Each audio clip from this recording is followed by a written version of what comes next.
Bonjour et bienvenue dans le 19e numéro de C'est l'heure de l'apéro, le podcast quotidien sur les Girondins de Bordeaux. Je suis Nicolas Pietrelli de Web Girondin et j'accueille tout de suite Florian Sabatier de Web Girondin. Salut Flo. Salut Nico, salut à toutes et tous. Comment ça va Flo ? Ben écoute, ça va très bien. On a passé un bon week-end de confinement et qui c'est qui a, on va dire, nous a donné quelques lumières pendant ce confinement. Ben c'est Paulo Sousa avec sa petite double page dans Tutto Sport samedi. C'est quand même pas mal intéressant, franchement. Parfait. Franchement bien aimé. Bon, bah écoute, c'est impeccable. C'est vrai qu'il donne des nouvelles, un peu de ses nouvelles, hein, Paolo. Hein. On n'en avait pas, il nous manquait. Hein. Et j'accueille tout de suite Nicolas Paolorsi de RMC. Salut Nico. Les gars, salut à tous. Comment ça va ? Il t'a manqué toi aussi, Paulo Sousa ? Il te manque ? Il me manque, son processus me manque. Voilà. C'est quoi ça ?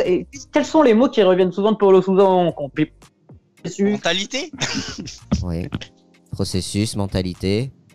protagoniste, je serais tenté de dire aussi. Ah, joli. Processus, mentalité, protagoniste.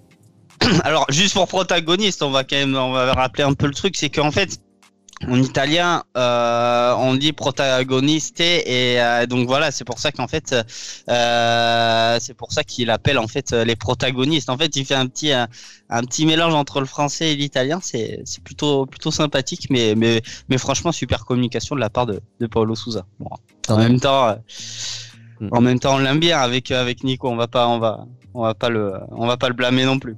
T'as d'autres mots sur Sousa, Nico, qui viennent en plus de ceux qu'on a cités?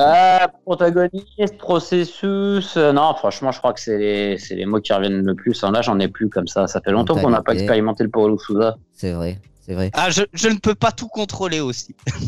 Ça là aussi. Ouais, je me concentre que sur ce que je peux contrôler. Voilà. Ça, il l'a dit souvent. Ce qui est un moyen habile de dire moi je fais mon métier, que les autres fassent le leur. Il est malin, il est très fort. Il est très fort, Paolo. Alors aujourd'hui, nous sommes lundi. Vous retrouvez cette émission, vous le savez, du lundi au vendredi pour l'heure de l'apéro à 18h30 sur Web Girondin et les plateformes de podcast. Merci à tous de nous suivre en nombre. On est ravis d'être avec vous. Donc aujourd'hui, détendez-vous, on va aborder un thème, une question sur les Girondins. Aujourd'hui, c'est la situation de deux joueurs, Enoch Kouateng et Vukasin Jovanovic, qu'on peut peut-être inclure dans la case, si on fait des cases, dans la case doublure second couteau. Et on se pose la question, est-ce qu'ils peuvent jouer un rôle important la saison prochaine? Donc on va essayer d'y répondre. Déjà Nico, est-ce que second couteau c'est un bon terme pour les qualifier? Doublure, second couteau? Plus doublure. Alors c'est vrai que ce sont des joueurs qui sont pas indiscutables aux Girondins, mais c'est quand même deux joueurs qui ont un vrai potentiel, qui à chaque fois qu'ils jouent sont bons. Donc je pense que second couteau c'est toujours un petit peu péjoratif. Doublure, ça correspond mieux à leur statut. Bon, on va rentrer dans le détail après, mais moi je trouve que c'est des joueurs très intéressants. C'est des joueurs en plus qui représentent l'avenir du club. C'est des joueurs qui, on parle souvent de valeur marchande dans le foot actuel, ont une petite et une belle valeur marchande, en tout cas un gros potentiel si jamais ils jouent et ils arrivent à bien se développer. Donc ouais, moi je parlerais plus de doublure que de second couteau. Florian, tu partages? Oui, clairement. Ouais, pour moi, c'est clairement ils ont plus des rôles de doublure clairement que de second couteau. Comme le dit Nico, second couteau, c'est quand même un peu péjoratif pour ces deux garçons-là. Surtout que bon, on va dire que Enoch Kouateng je trouve prendre de plus en plus de place dans le couloir droit de la défense des Girondins de Bordeaux, clairement. Et puis il montre quand même de belles prestations. Il prend quand même pas mal de cartons jaunes sur on va dire 14 matchs, une passe décisive. Mais vraiment, moi, ce que j'aime bien chez lui, c'est cette position de vraiment, pour moi, c'est un arrière latéral, certes, mais plus défenseur qu'offensif sur les bords, parce que franchement, il a prouvé, notamment contre l'AS Monaco, qu'il pouvait jouer en défense centrale et faire remarquablement bien le boulot. Et puis après, du côté de Vukasin Jovanovic, c'est un peu plus différent parce que tu as quand même Edson Mecher, Laurent Koscielny et Pablo, même s'il est blessé en ce moment, qui peut jouer. Tu es repassé à une défense à deux centraux plutôt qu'à 3. Donc c'est forcément compliqué pour lui, mais quand même à chaque fois que Paulo Sousa a fait appel à lui, il a toujours répondu présent et a fait quand même des bonnes prestations. Doublure, je pense à un autre terme, on aurait pu les appeler des jokers. Un peu fort, joker. Ouais, joker, c'est plus utilisé peut-être pour les mecs, tu sais, offensifs. Oui. Pour les joueurs offensifs qui rentrent en cours de jeu et qui t'apportent. Et eux, c'est vrai que c'est deux joueurs, c'est deux défenseurs. Donc, Mais oui, c'est un peu ça, c'est des jokers. C'est-à-dire dans le sens où quand tu as une blessure, une absence ou un choix à faire un petit peu différent, c'est des mecs sur qui tu peux compter directement. Allez, on commence par Vukasin Jovanovic, 23 ans, qui est au club depuis 2017, qui a un contrat jusqu'en 2021 avec Bordeaux. 11 matchs cette saison, 779 minutes de jeu, une passe décisive. Depuis qu'il est arrivé à Bordeaux, c'est un peu en dents de scie. Il a eu un prêt en Espagne, mais on a l'impression cette année, même s'il joue peu, en tout cas moi c'est mon impression, que quand il rentre, il met le pied, il fait le travail, quoi. Oui, c'est un joueur qui fait le boulot. Moi, c'est un joueur que j'aime beaucoup, Jovanovic. Même si tu l'as dit, carrière en dents de scie, des hauts, des bas. Après à Eibar en Espagne où il a quasiment pas joué, alors qu'on se disait que c'était un championnat qui était plutôt fait pour lui.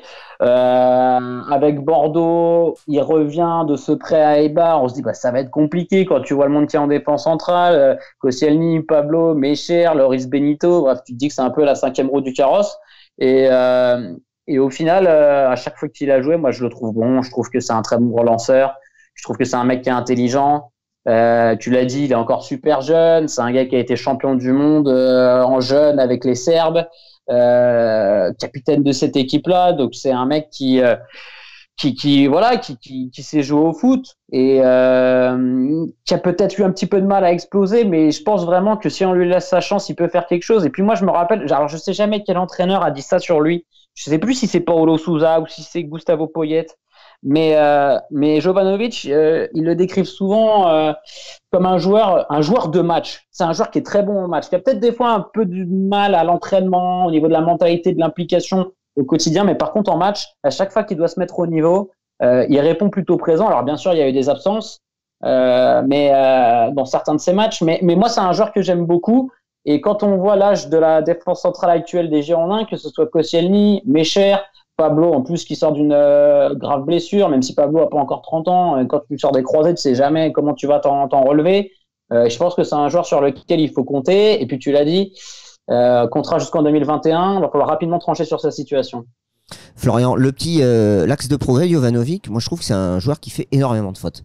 Alors c'est vrai qu'il va au contact, il est sur l'homme, sur son attaquant. Par contre, il est énormément sanctionné. Est-ce que ça c'est pas un peu dangereux entre guillemets pour Bordeaux surtout s'il est amené à avoir un rôle plus important l'année prochaine? Oui, alors après ça dépend parce que tu peux avoir des joueurs des défenseurs centraux qui font énormément de fautes et qui sont qui prennent quand même peu de cartons jaunes ou même qui en prennent beaucoup. Je pense aux deux grands défenseurs centraux panthéon du football à l'heure actuelle et qui font énormément de fautes, qui sont Ramos et Chiellini. Donc tu peux faire beaucoup de fautes et finalement faire tes matchs. Donc moi je pense qu'au niveau du défenseur central, si tu fais énormément de fautes, c'est pas forcément gage de péjoratif, c'est-à-dire dans le sens où tu fais beaucoup de fautes, donc c'est pas bien. Je pense pas. Tant qu'il prend pas beaucoup de cartons, c'est déjà l'essentiel, je pense. En sachant qu'il en a pris, je crois, 4 depuis le début de la saison, donc ça va, c'est pas énorme non plus. Donc voilà, moi je pense que c'est bien qu'il garde cet état d'esprit là justement qui le garde et juste honnêtement je me pose encore la question quel est pour être son axe de progression parce que hormis peut-être peut-être un petit côté mental qui peut le qui peut le gêner sur certains matchs. Je me rappelle notamment de ce carton rouge contre Lyon, où bon voilà, il décable un petit peu et c'est un peu dommage parce que on va dire, ça gâche un peu le boulot de toute l'équipe. Mais sinon, je pense qu'honnêtement, c'est un super défenseur. Après, on verra peut-être que avec la blessure longue de Pablo, peut-être qu'après la période de confinement, il pourra un peu plus jouer et peut-être qu'il y aura un ballottage entre Mecher et Jovanovic et ça sera entre guillemets le meilleur des deux qui jouera. Donc toi Florian, tu le vois avoir peut-être un rôle plus important la saison prochaine. Ouais. Et toi Nicolas, est-ce que tu crois que Jovanovic, pour terminer sur lui, il peut avoir un rôle important à jouer la saison prochaine?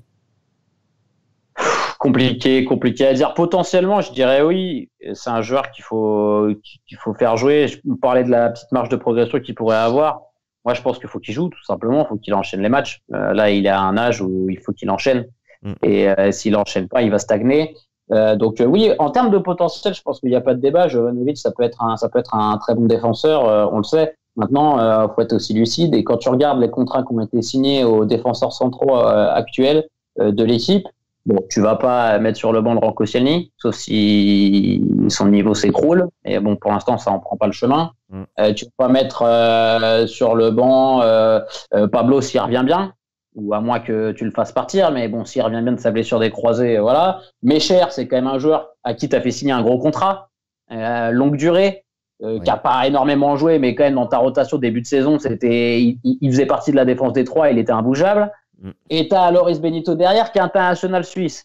Ça fait quand même pas mal de monde à sauter avant de jouer. Donc voilà, sachant qu'on dit fin de contrat 2021. Ouais, j'en sais rien. Je suis pas sûr que Jovanovic en plus accepte de prolonger dans ces circonstances-là en étant 4e, 5e défenseur dans la hiérarchie. Allez, et l'autre joueur qu'on peut inclure dans cette case de doublure et qui peut avoir un rôle à jouer la saison prochaine, c'est Enoch Kouateng, 23 ans, 15 matchs cette saison, 1000 minutes de jeu, un tout petit peu plus que Jovanovic, une passe décisive, et lui il est sous contrat jusqu'en 2023, arrivé en provenance de Nantes. Flo, moi Kouateng, j'ai le sentiment qu'il s'est intégré tout de suite à Bordeaux. Je sais pas ce que t'en penses. Je trouve que j'ai l'impression qu'il a fait une très belle préparation, il a beaucoup joué. Bon, après on l'a plus vu, mais en termes d'état d'esprit, je trouve qu'il a su répondre présent, et puis sur le terrain aussi. Oui, sur le terrain aussi. Moi, je trouve que, bon, comme tu le dis, il a une très bonne mentalité. Puis, moi, je trouve qu'il a des qualités. Je le disais juste au début, mais vraiment des qualités de défenseur très, très, très intéressantes. Et finalement, on a l'impression que depuis, on va dire, le retour de la trêve hivernale, il joue quand même beaucoup plus. Il y a eu ces 45 premières minutes à Nantes qui étaient vraiment très très belles. Après, je crois qu'il s'était un petit peu claqué, donc il a pas joué. Puis au fur et à mesure du temps, il a pris de plus en plus cette position de latéral droit, vu que Paulo Sousa est repassé à 4 défenseurs, donc voilà. Et puis je pense que ce qui l'a un peu gêné aussi, et c'est pour ça qu'il a fait que 45 minutes contre le Paris Saint-Germain, je crois que c'est cette petite blessure il prend un mauvais coup contre Metz. Je me demande si c'est pas Jeannot qui prend un carton rouge là-dessus. Je sais plus qui c'est qui prend le carton rouge, mais je pense que c'est sur la faute sur Kouateng, je crois, peut-être sur Adji, mais il me semble que c'est sur Kouateng. Oui. Donc voilà, non, vraiment très très bon. Ce qui est intéressant, c'est que si jamais tu repasses à une défense à 3, tu peux éventuellement le mettre dans cette position de défenseur central, parce qu'à Monaco, franchement, contre Monaco plutôt, je trouve que ça a été peut-être l'un des meilleurs bordelais en défense, même si Pablo avait été plutôt pas mal, et notamment avec son but égalisateur de la tête sur corner. Mais vraiment intéressant. Là où par exemple là où il y a vraiment des progrès, où il y a un axe de progression pour Enoch Kouateng, et je pense que même Paulo Sousa en parle, et même Enoch en parle pour lui, c'est clairement l'aspect offensif, où sa qualité de centre, moi je trouve, n'est pas forcément exceptionnel. Il peut s'améliorer dessus, parce que Après, je trouve que en volume de jeu, en couverture de zone et en duel en 1 contre 1, il est quand même très difficile à passer, Kouyaté. Nicolas Kouyaté, est-ce qu'il a plus de chances de jouer un rôle important la saison prochaine que Jovanovic, comme ça, sur le papier? Oui. Ouais. Oui, parce que déjà sur la concurrence, il y a beaucoup moins de monde. On sait que Youssouf Sabaly, c'est quand même un joueur qui est en partance à chaque mercato, et que si Youssouf part, le remplaçant naturel, ça sera Enoch, qui en plus est un joueur très intéressant. Je suis complètement d'accord avec ce que dit Flo. C'est un joueur qui a beaucoup d'énergie, c'est un joueur qui ménage pas ses efforts, c'est un joueur intéressant défensivement, mais ça on le savait, mais qui surprend un peu offensivement aussi, qui est vraiment capable d'apporter des choses. Un bon volume de course dans son couloir droit, un bon état d'esprit dans le groupe également. C'est un joueur qui a une belle marge de progression. Après, c'est vrai que des fois, il est sujet à des petites blessures. C'est ce qui peut le freiner. Et je pense que c'est un joueur qui a besoin d'être vraiment à 100-120% physiquement pour être très bon. C'est un joueur qui a besoin d'enchaîner aussi les matchs. Donc voilà, c'est un joueur moi je pense que c'est un joueur qui va compter, notre Kouyaté au Girondins. C'est un joueur qui peut s'installer dans le moyen terme au club. Et oui, clairement, quand tu vois la concurrence chez les latéraux, il y a pas pléthore de joueurs à ces postes-là. Je pense que l'aventure de Youssouf Sabaly va se terminer, ou en tout cas est partie pour se terminer. On sait jamais dans le foot, mais c'est plus parti pour se terminer qu'autre chose. Et je pense que Kouyaté, pour le coup, lui, aura un rôle à jouer la saison prochaine. J'avais échangé quelques mots avec lui et il m'avait dit que c'était son poste, c'est latéral. Hein. Lui, ce qu'il aime, c'est jouer latéral droit. Hein. Même s'il est capable de jouer dans l'axe, où tu as beaucoup de supporters qui disent il faut qu'il passe dans l'axe. Mais c'est un joueur qui veut jouer au poste de latéral. Dans l'axe, les supporters qui parlent de ça, c'est quoi? C'est sur une défense à 3 dans l'axe ou sur une défense à 2? C'est ça le problème. Oui. Parce que, moi, pour le coup, je veux bien qu'on veuille changer les joueurs de poste, qu'on se dise ceci. Mais quand tu regardes le roster de tes défenseurs centraux, je pense qu'il y a quand même des mecs avant Enoch dans l'axe. Quand tu prends les 4, Koscielny, Mecher, Pablo, Jovanovic déjà, et que tu peux en plus rajouter Benito dans l'axe gauche. Voilà, je pense que Kouyaté dans l'axe, dans une défense à 3, pourquoi pas, surtout dans le schéma hybride de Paulo Sousa, où moi je pense que ça peut être très intéressant dans ce schéma qui offensivement coulisse et passe à 4 défenseurs, et où là tu as besoin d'avoir un de tes centraux qui prend le couloir, et donc là Kouyaté peut parfaitement se fondre là-dedans. Par contre, dans une défense à 4, ça me paraît quand même compliqué. Bon, merci messieurs, je pense qu'on a fait le tour, c'était synthétique et voilà, sur ces 2 joueurs, j'espère que ça vous a donné une vue sur les possibilités de Jovanovic et de Kouyaté. Est-ce que vous voulez ajouter un dernier mot avant qu'on termine cette émission? Ce qui va être intéressant avec ce genre de joueur, c'est de voir la stratégie des dirigeants. Clairement, pour un gars comme Jovanovic qui est en fin de contrat en 2021, est-ce que tu vas faire le choix de le prolonger et de lui confier des responsabilités pour que justement il s'impose chez toi et derrière tu puisses le revendre, qu'il fasse 2-3 bonnes saisons et que derrière tu puisses le revendre à 26 ans dans un club d'un plus haut standing? Ou est-ce que tu vas faire le choix de t'en séparer cet été, parce que s'il veut pas prolonger, faut le vendre cet été clairement. Ouais. Et conserver tes vieux entre guillemets en défense centrale qui sont des joueurs très solides, ça il y a pas de débat, mais qui représentent pas l'avenir du club. Donc ça va être très intéressant de voir la stratégie de Bordeaux cet été sur ces joueurs-là. Moi j'attends de voir avec impatience ce qu'ils vont faire, et franchement c'est compliqué de dire ce qu'ils vont faire d'ailleurs. Ouais. Flo, Jovanovic, il avait pas eu des contacts avec le Zénith à un moment?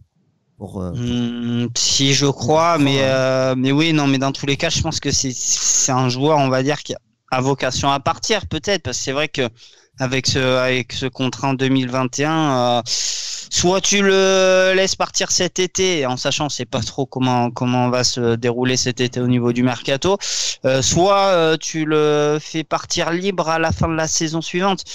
C'est un peu dommage dans un sens où quand tu as acheté ce joueur-là, je vais pas dire au prix fort, mais un petit peu quand même à l'époque, à 3 millions d'euros quand même. Donc ça serait vraiment dommage de ne pas le revendre. Donc voilà, moi je pense que il y aura une priorité, il y aura peut-être quelque chose à faire cet été. Maintenant.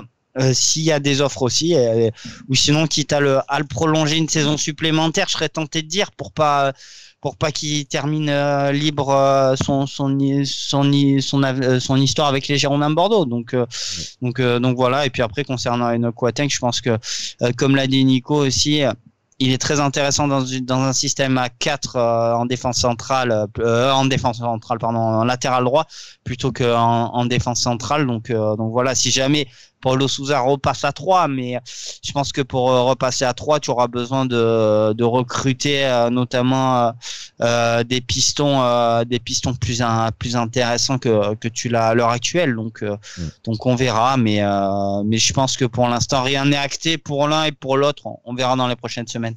Il y a un vrai sujet sur les joueurs en fin de contrat en 2021 au Girondins. Ils sont nombreux. Hein. Et ils ont un vrai sujet avec ça. Je crois que alors, je sais plus exactement combien j'en ai compté, mais en tout cas, c'est plus d'une dizaine. Je dirais entre 10 et 14. Ça va être un vrai sujet et ça peut être très problématique pour le club parce que Flo en a parlé, mais ce mercato estival risque quand même d'être compliqué. Tu as des clubs qui vont être en situation financière très difficile, qui vont pas pouvoir mettre l'argent qu'ils voudraient sur le mercato. Ça veut dire que certains joueurs que tu espérais vendre, c'est pas sûr qu'ils partent. Pas au prix escompté en tout cas, mais c'est pas sûr qu'ils partent. Et du coup, tu fais quoi? Il va falloir les reprolonger rapidement parce que sinon, tu pourras pas les vendre l'été prochain et ils vont partir libres. Donc, ouais, ça doit être une vraie problématique là dans les têtes actuelles des dirigeants bordelais. Ouais, peut-être qu'on. Il y a 9 joueurs en tout sous contrat jusqu'en juillet en 2021. Bon, il y a Ron Benza et Albert Lotin notamment, mais tu as des joueurs comme Camano, Sabali et d'autres. Et même Pablo aussi. Hein.